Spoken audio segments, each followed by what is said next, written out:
Livro de Mateus, capítulo 25. Esse é o texto que a gente vai trabalhar. Hoje a gente vai estar dando estudo ainda sobre a volta de Jesus, porém a gente não vai estar continuando o estudo que o pastor Bruno começou. Pastor Bruno, pastora Ludmila, pastor Cláudio, junto com outros irmãos da nossa igreja, estão no Metanoia, porque nós estamos às portas aí de fazer o nosso Metanoia, então eles foram lá para pegar um pouquinho mais de experiência para poder estar trabalhando aqui. Então hoje eles não vão estar aqui, à noite eles vão estar. Então à noite nós vamos ter a cantata essa noite, vamos ter a presença do bispo aqui. Então não esqueça de convidar aquele vizinho seu que não vai na igreja, que fica em casa vendo Fantástico. Não esqueça de convidar o seu parente. Traga aqui que vai ser uma noite muito bonita e eu creio que vai ser uma noite de salvação, amém? Então Mateus capítulo 25. E para falar da volta de Jesus é um tema que eu acho que a Bíblia que tem que explicar isso. Não tem como a gente querer opinar, não tem como a gente colocar o que a gente pensa. Então, a Bíblia tem que explicar isso. Esse texto, porém, é um texto muito conhecido. É a parábola das 10 virgens. E existe nesse texto alguns significados, a gente sabe disso. Usa o noivo como Jesus, e a gente vai usar esse significado. A unção, né, o azeite na botija.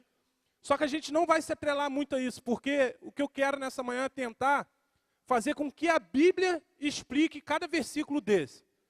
Eu não vou estar explicando muito esses versículos, mas a gente vai estar vendo que é a Bíblia que vai explicar cada versículo desse. E a gente vai ler muito a Bíblia hoje. Então, eu queria pedir ali em cima, se pudesse começar já. Primeiro versículo, a gente vai começar com outro papelzinho que eu te entreguei 2 papelzinhos. Então, a gente vai começar a ver, porque, às vezes, dentro da igreja, parece que o inferno não é real. Parece que o inferno é uma historinha que foi contada, e essa história, como a gente ouviu lá, a história da Branca de Neve, a história dos 7 anões, a gente ouviu várias histórias quando a gente era criança, Bela Adormecida, e no final de todas aquelas histórias, dizia o seguinte: e viveram felizes para sempre. E parece que a gente vive na igreja hoje como se só isso existisse. O quê? O ser feliz para sempre. Só que o inferno é real. Então a gente vai estar lendo alguns textos aqui. Romanos.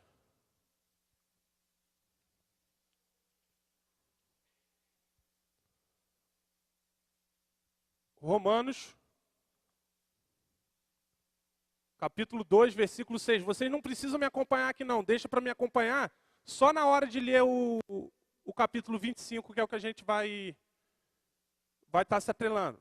A gente vai ler o versículo 6 ao 9, diz assim: que retribuirá a cada um segundo as suas obras, a saber, a vida eterna aos que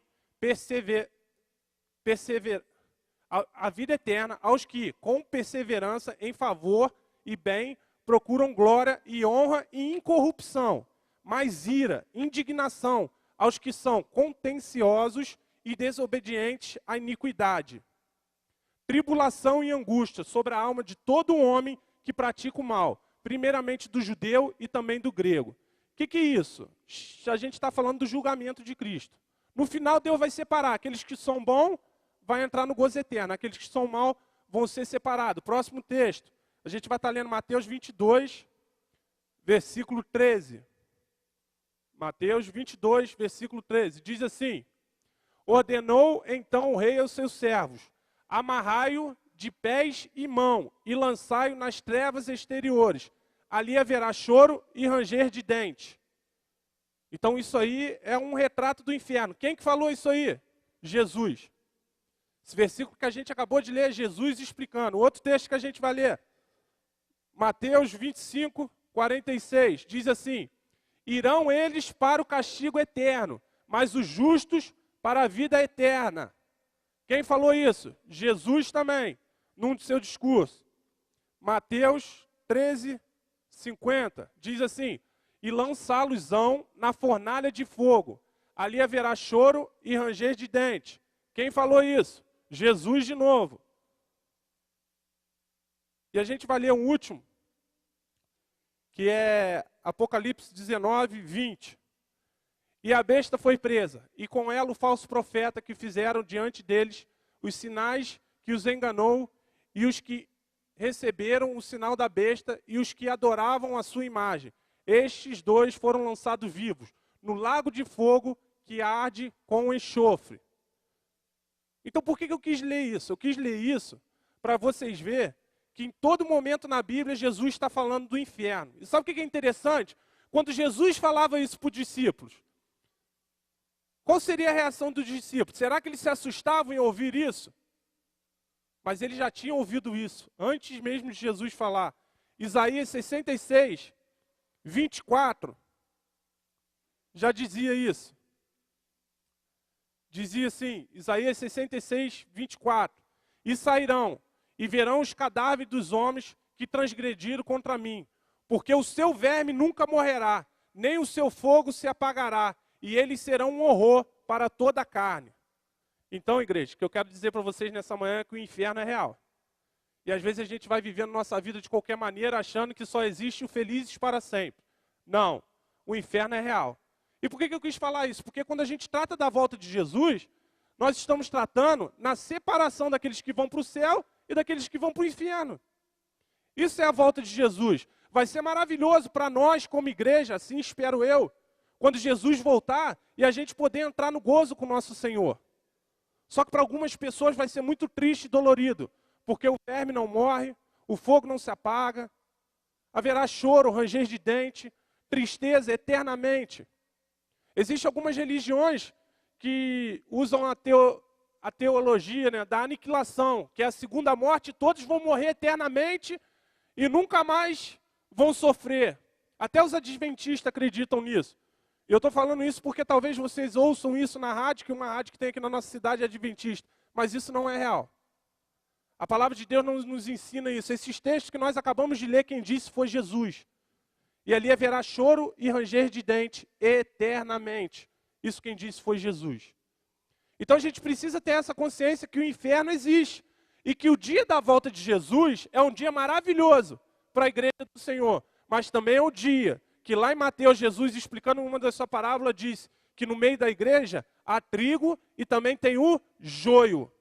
E quem é o único que pode separar o joio do meio do trigo? Jesus na sua volta. Isso vai acontecer. E agora a gente vai ler um pouquinho dessa parábola das 10 virgens, porque eu quero que a Bíblia explique a Bíblia.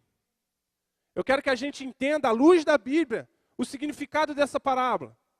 Então, Mateus 25, e a gente vai começar a ler a partir do versículo 1 mesmo. Mateus 25, a partir do 1. Que diz assim: Então o reino do céu será semelhante a 10 virgens, que tomando a sua lâmpada saíram ao encontro do noivo.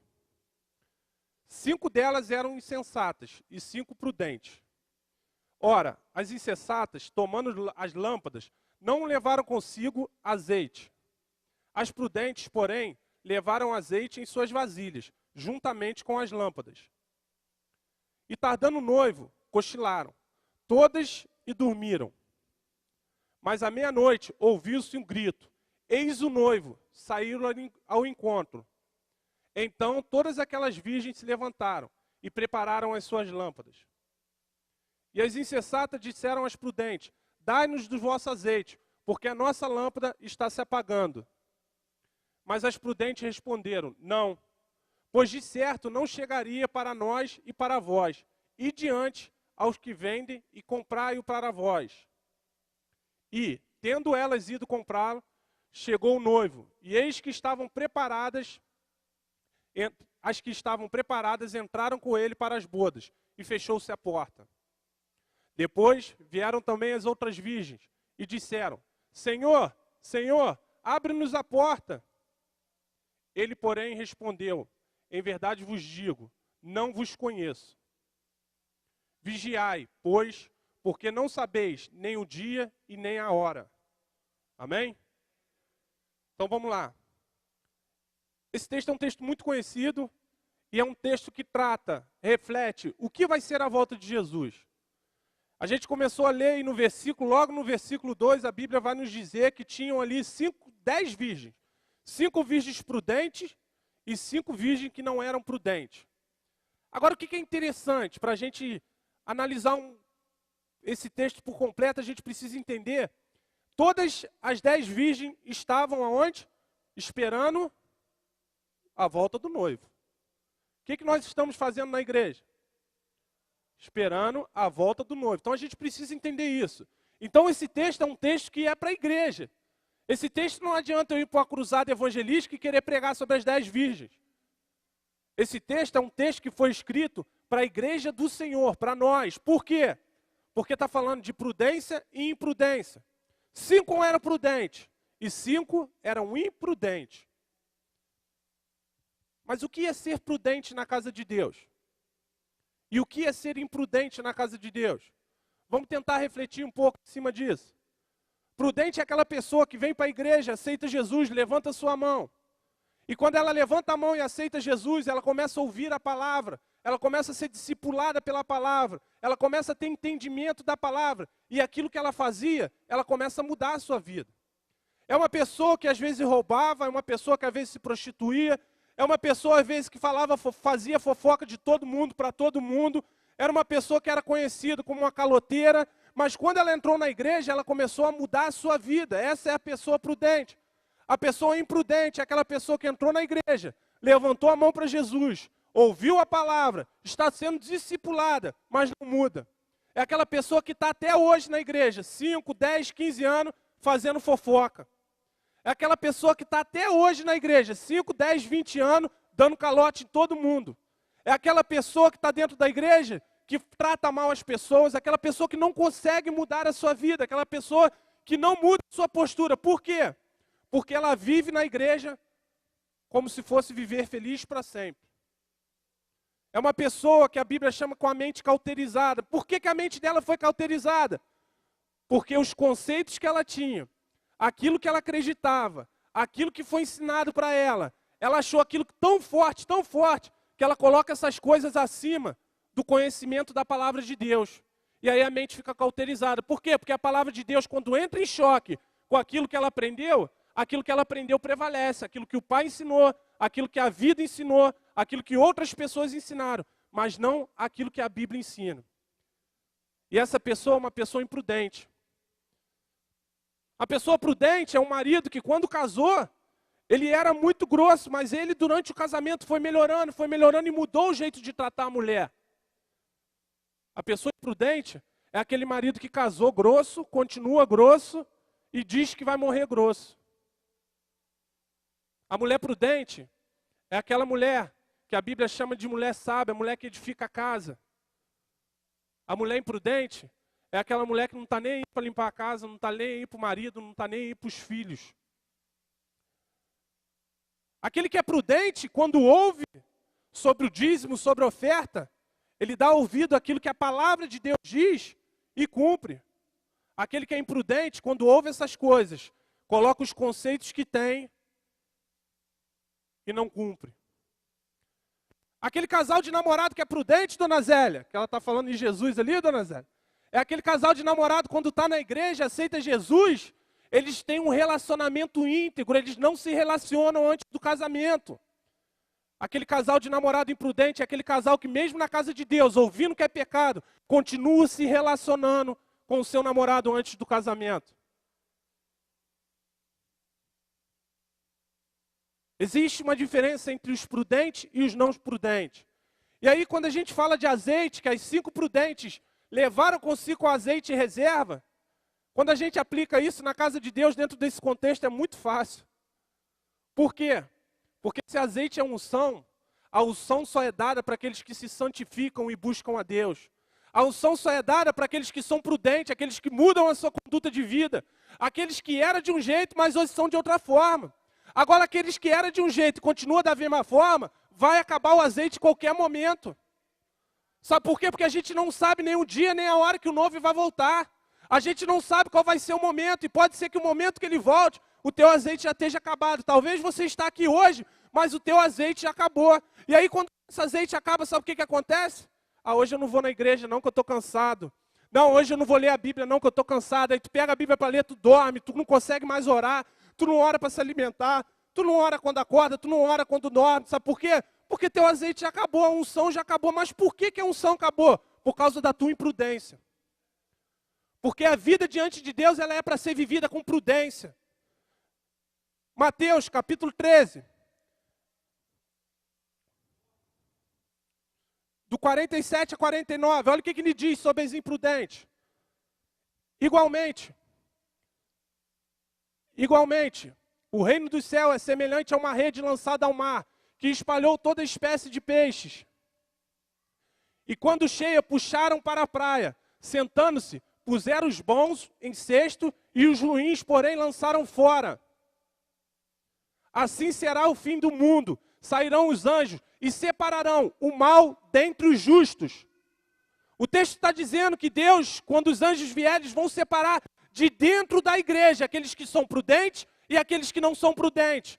Mas o reino de Deus está ali, a gente joga a rede e a gente traz pessoas boas e pessoas ruins. Mas algumas pessoas querem continuar ruins, outras pessoas querem ser boas. Se as pessoas que querem ser boas, no final do tempo, vão ser separadas por esses anjos. E as pessoas que forem boas vão entrar no gozo do Senhor. As pessoas que forem ruins vão ser lançadas no inferno. Versículo 3 está dizendo: e as loucas, tomando as suas lâmpadas, não levaram azeite consigo. Mas as prudentes levaram azeite em suas vasilhas com as suas lâmpadas. E tardando o esposo, tosquenejaram todas e adormeceram. Sabe o que é interessante? Todas dormiram. Tanto as prudentes como as imprudentes. Por que elas dormiram?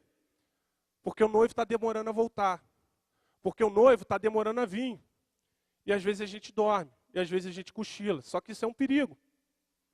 É um perigo quando a gente dorme, que a gente cochila na igreja. Porque se ele voltar, você tem que estar preparado. Mas qual a diferença entre prudente e as não prudentes? Eu vou te dizer. As não prudentes, quando acorda desesperada. Por quê? Porque não tem mais azeite, a luz está se apagando, está ficando no escuro. Mas e as prudentes? Quando acorda, o que acontece? A palavra de Deus diz que Deus dá os seus enquanto dormem. A palavra de Deus diz que eu deito e logo me pego no sono.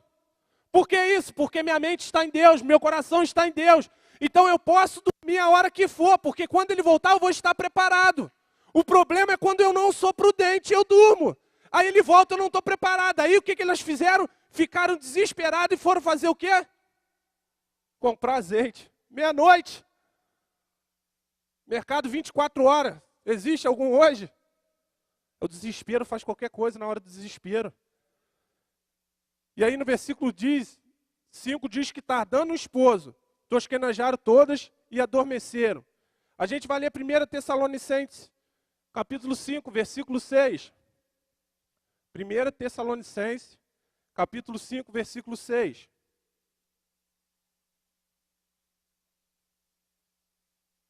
Diz assim: não durmamos, pois como os demais, antes vigiemos e sejamos sóbrios. Olha que texto tremendo, está dizendo o quê? Não durmamos como os demais.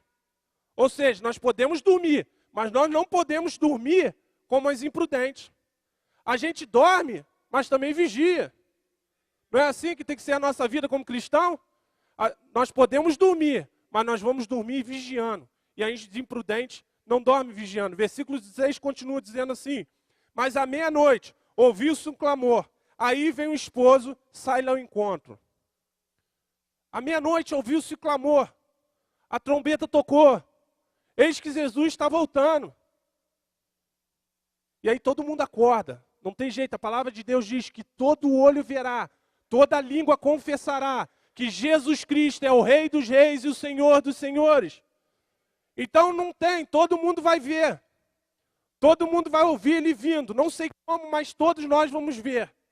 Eu sei que vai ser maravilhoso. Mateus 24, 31, olha o que diz.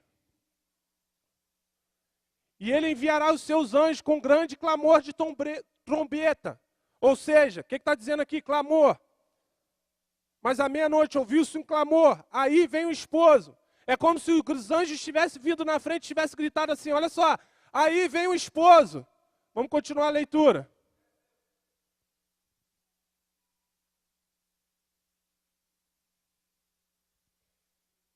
Mesmo texto, Mateus 24, 31. Então, ele enviará os seus anjos com grande clamor de trombeta, os quais lhe ajuntarão os escolhidos, desde os quatro ventos, de uma a outra extremidade do céu. Ou seja, a hora que ele voltar, vai se ajuntar todo mundo. Depois vai ter a separação. Versículo 7. Então todas aquelas virgens se levantaram e prepararam as suas lâmpadas. Lucas 12, 35 a 38. Olha o que diz.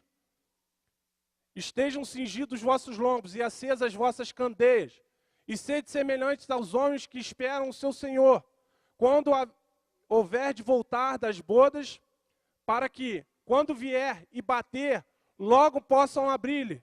Bem-aventurado aqueles servos, os quais o Senhor, quando vier, achar vigiando. Em verdade vos digo, que se cingirá e os fará reclinar-se à mesa, chegando-se os servirá, que venha na segunda vigília. Na terceira, bem-aventurados são eles, se assim os achar. Se Deus te achar vigiando, irmão, pode ter certeza que a volta de Jesus vai ser o melhor momento que você vai viver em toda a sua história. Só que se ele te achar cochilando, pode ter certeza que a volta de Jesus vai ser a pior coisa que vai acontecer em toda a sua vida. A volta de Jesus é maravilhosa, irmãos. Para aqueles que têm a certeza da salvação. Para aqueles que não têm a certeza da salvação, a volta de Jesus vai ser algo horrível. Mas ele vai voltar. Ele está voltando. E ele vai chegar. E o inferno, ele é real também. As loucas disseram às prudentes, dá-nos do vosso azeite, porque a nossa lâmpada se apagaram. Mas as prudentes responderam, dizendo, não seja caso que nos falte a nós e a vós, e diante aos que vendem e comprai para vós. Olha que interessante. Em algum momento do cristianismo, em algum momento dos ensinamentos de Cristo, volto a dizer, Jesus Cristo está ensinando essa parábola aos seus discípulos e às pessoas que estavam ali. Em algum momento, você já viu um prudente, um fiel, um servo de Deus, se recusar a ajudar alguém que não é fiel, que é imprudente, que não é servo de Deus? Me diz qual lugar na Bíblia você já viu um homem de Deus se recusar a ajudar uma pessoa que está precisando? Eu vou te dizer uma coisa. Salvação tu não vai subir na carona do teu pai, não. Salvação tu não vai subir na carona do teu marido, não. Nem tu na carona da tua esposa. Sabe por quê? Porque a salvação ninguém pode ajudar ninguém. A salvação, só quem pode te ajudar é o noivo, a partir do momento que você se torna prudente. A salvação, ela é individual, ela é de cada um. Cada um é responsável pela sua salvação. Na hora que o noivo vir, não adianta tu olhar para o irmão e falar assim, não, me dá a mão aqui, porque o irmão vai subir e tu vai ficar. Na hora que o noivo vir, então não adianta tu olhar e falar assim, ó, bota um pouquinho de azeite na minha botija aqui, porque ele não vai botar, porque a responsabilidade de encher a sua botija é sua. A responsabilidade de ter uma intimidade com Deus é sua. A responsabilidade de acordar e ler e orar é sua. A responsabilidade de ter uma vida com Deus é sua. No último dia, meu filho, essa responsabilidade, ela não pode ser compartilhada. É o único momento na Bíblia que você vai ver um justo recusando a ajudar um ímpio. Hoje nós estamos todos aqui. Quero acreditar que todos justos.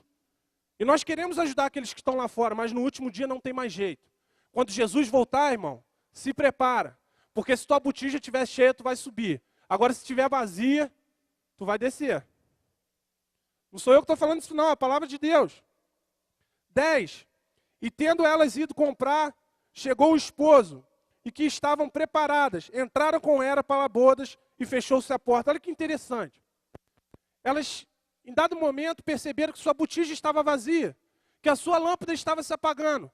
Na hora do desespero, o que elas fizeram, Henrique? Foram comprar azeite, meia-noite. Aonde que vai achar azeite meia-noite? Está tudo fechado. Nem no posto de Ipiranga vai achar azeite à meia-noite. Não acha mais, Rodrigo? Só que na hora do desespero, a pessoa toma qualquer atitude. A pessoa, quando age no momento de desespero, ela toma qualquer... Mas o que elas tinham que ter feito? O que a noiva que tinha que ter feito? Talvez tem pessoas aqui hoje que estão olhando para si e estão falando assim, estou sem azeite. Eu tenho que sair para comprar o meu azeite? Não, espera. Espera porque ainda hoje o noivo vai vir aqui e ele é capaz de encher a tua botija. Ainda hoje o noivo vai chegar nesse lugar e ele é capaz de restaurar o teu vaso se estiver rachado. Se ele tiver que consertar o vaso primeiro, ele vai consertar. E às vezes para consertar a gente conhece a parábola, a história do vaso, ele tem que quebrar, ele tem que fazer virar farelo, botar água, fazer de novo. Mas se ele tiver que te fazer de novo para encher a tua botija, ele vai fazer. Agora um conselho eu te dou, não sai daqui desesperado tentando comprar azeite nessas festas mundanas, não sai daqui desesperado tentando viver outras coisas, porque o noivo vai voltar e você vai ficar. O lugar de esperar o noivo é aqui, o lugar do encontro com o noivo é aqui, aonde ele vai vir é aqui. É por isso que hoje nós comemoramos a ressurreição do noivo, porque ele ressurgiu e ele subiu, e os discípulos estavam olhando e os anjos apareceram para os discípulos, olharam para eles e disse, da mesma forma que vocês estão vendo ele subir, vocês verão ele descendo, ele retornando. É isso que nós estamos esperando. Lucas 13, 25 diz assim, a respeito desse versículo 10, que elas foram comprar. Quando o dono da casa se tiver levantado e cerrado a porta, e vós começardes de fora a bater a porta, dizendo, Senhor, abre-nos. E eles vos responder, não sei de onde sois vós. Vamos ler o 11 aqui, o que diz? Depois chegaram também as outras dizendo, Senhor, Senhor, abre-nos a porta. 12. E ele respondendo disse, em verdade vos digo que não vos conheço. Sabe o que aconteceu? Foram viver a vida lá fora. Desistiram de Deus. O azeite acabou, estava ruim de encher, ao invés de perseverar, ao invés de deixar Deus tratar a vida delas, foram lá para fora viver a vida delas. Só que aí o noivo voltou. Aí Jesus voltou, como vai voltar. Aí quando Jesus voltar e levar o seu povo, as pessoas vão lá e vão bater na porta e dizer, Senhor, Senhor. Ele vai olhar para elas e vai falar assim, apartai-vos de mim, que eu não vos conheço. Sabe por que é interessante? Deus só conhece aqueles que estão na sua casa, no lugar marcado. Deus só conhece aqueles que têm azeite na botija. Deus só conhece aqueles que se tornaram, ou seja, deixaram a obra dele acontecer em sua vida. Deus só conhece aqueles que se separaram, aqueles que se santificaram. Hebreus vai dizer, buscai a santificação sem a qual ninguém verá a Deus. Essas são as pessoas que Deus conhece. Depois do julgamento, não adianta ficar desesperado e falar, Senhor, eu estive na igreja. Vamos até ler aqui, porque tem um versículo que trata muito bem disso. João 9, 31. Olha o que diz João 9, 31. Preste atenção nesse versículo. Sabendo que Deus não ouve a pecadores. Olha só. Mas se alguém for temente a Deus e fizer a sua vontade, a esse ele ouve. Esse texto é forte. Esse texto é forte. Aí você vai dizer assim, mas quando eu era pecador, eu estava lá fora, eu pedi perdão a Deus e ele me ouviu. Ouviu? Sabe por que ele te ouviu? Porque você estava com o coração disposto a se arrepender, aí ele te ouve. Agora, tem gente dentro da igreja vivendo na prática do pecado. Tem gente, 20, 10, 15 anos dentro da igreja, assistindo pornografia ainda. Tem gente dentro da igreja que quando passa a mulher na rua, vira o pescoço, só não assovia porque os outros vão ver. Tem mulher ainda na igreja que quando está lá, vendo lá na novela, sei lá, um filme, aparece aquele ator, ela olha e fala, meu Deus do céu, eu com desse aí. Tem pessoas assim na igreja. Tem pessoas dentro da igreja, tem jovens dentro da igreja, que ficam assistindo pornografia e fazendo bobeira. Mesmo sabendo e ouvindo todo dia que se continuar, vai para o inferno. Ah não, mas só quando Jesus voltar dá tempo de eu se arrepender. Ah, eu sei que dá tempo. Mas se tu sair ali fora, o carro te atropelar e tu morrer, não vai dar tempo não, meu filho. É por isso que tem que vigiar, porque tu não sabe a hora que ele vem. A gente pode sair daqui, chegar ali na esquina, acontecer um acidente. Você pode tropeçar de um degrau e morrer. É por isso que tem que viver preparado. É por isso que tem que viver uma vida digna com Deus. Por quê? Porque se cair aqui e morrer aqui não tem problema. Por que que não tem problema? Porque eu sei que meus olhos verão o Rei. É assim que nós temos que viver. A volta de Jesus é maravilhosa. Mas a volta de Jesus também vai ser algo muito ruim para algumas pessoas. No versículo 13 se encerra assim: vigiai, porque não sabeis o dia nem a hora em que o Filho do Homem há de vir. Mateus 24, do 42 ao 46, diz assim: vigiais, pois, porque não sabeis em que dia vem o vosso Senhor. Sabei, porém, isto: se o dono da casa soubesse que vigília da noite havia de vir o ladrão, vigiaria e não deixaria minar a sua casa. Por isso, ficai também vós apercebidos, porque numa hora em que não pensais, virá o Filho do Homem. Quem é, pois, servo fiel e prudente, que o Senhor pôs sobre os seus serviçais, para a tempo dar-lhes o sustento? Bem-aventurado aquele servo, que quando o seu Senhor, quando vier, o achará assim fazendo. Vigilante, ao tempo todo, vigiai, vigiai, porque não sabeis a hora que o noivo vem. Então como que nós vamos viver a nossa vida? Vigiando. Como é que é vigiar? Tu tem vício em alguma coisa, começa a se transformar. Ah, eu tenho vício de tomar café, se eu não tomar meu cafezinho de manhã, tem gente que é assim. Tem uns que se não tomar um 51 de manhã, treme. Tem gente que não se tomar um cafezinho de manhã, trata mal a esposa, ou a esposa trata mal o marido, isso é vício também. Tem gente, talvez, que está até triste. Por quê? Porque o Big Brother acabou, né? Misericórdia, Deus. Tem gente que chega o final da novela, chora junto, porque a novela está acabando. Mas também tem gente que na hora que o time faz um gol, ele grita, ele pula, ele soca a parede, e aí chega aqui na igreja e não consegue levantar a mão para dar um glória a Deus, porque tem vergonha dos irmãos. Irmão. Mas Jesus vai voltar. Eu vou te falar, eu sou vascaíno, tem pessoas que são flamenguistas, já fui mais, um dia eu orei, Deus me libertou, graças a Deus. Mas tem pessoas que você para conversar com ele 5 minutos, ele vai falar de time. Só que não sou eu que falo isso, é a Bíblia que diz. Aonde está o teu coração, ali está aonde está o seu tesouro, ali está o teu. Não sou eu que falo isso não. Quer ver um versículo que quebra muita gente, principalmente, não sei se você, mas eu já fui quebrado muitas vezes com minha esposa, porque é um versículo que é dolorido e a gente tenta se justificar. A Bíblia diz que a boca fala, que o coração está cheio. E aí quando a gente discute com a esposa, a gente fala umas coisas, aí depois, não era isso que eu queria dizer não. A minha esposa olhava para mim e falava assim, mas a Bíblia diz que a boca fala que o coração está cheio. A gente tenta se justificar, mas não tem justificativas diante da palavra de Deus. A boca fala que o coração está cheio. E agora o que fazer? Somos um vaso cheio de Deus ou somos um vaso vazio? Com Deus, olha só, para mim terminar que já deu a hora. Com Deus não tem meio termo. Não dá para ser um vaso mais ou menos. Não dá para ser um vaso com um rachado pequeno que fica pingando. Ou com Deus tu é um vaso bom, ou com Deus tu é um vaso cheio, ou com Deus tu é um vaso vazio.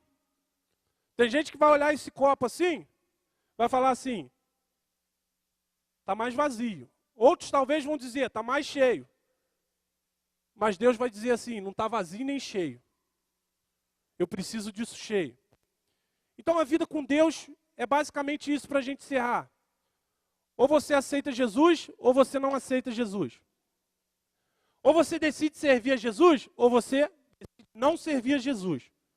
Ou você obedece Jesus, ou você não obedece Jesus. Ou você vai para o céu, ou você vai para o inferno.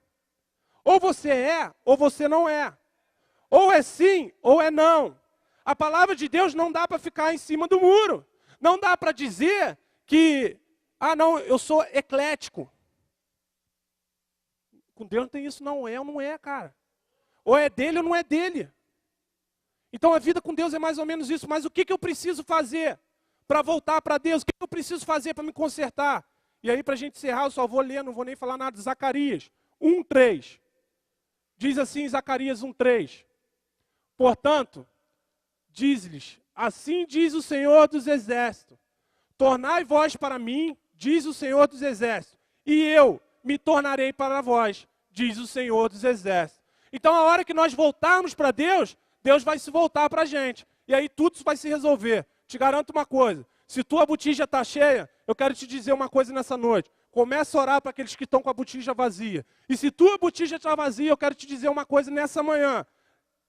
Deus é capaz de encher a tua botija ainda nessa manhã. Eu vou me encerrar aqui porque agora nós vamos para a escola dominical. Mas está com alguma dúvida? Pode me procurar, pode procurar o seu professor da escola dominical. Senta na escola dominical, não fica conversando com A, com B, não. Preste atenção que o professor vai ministrar nessa manhã. Sabe por quê? Porque é só assim que tu vai sair cheio nessa manhã. Amém? Então pode se colocar de pé para a gente encerrar.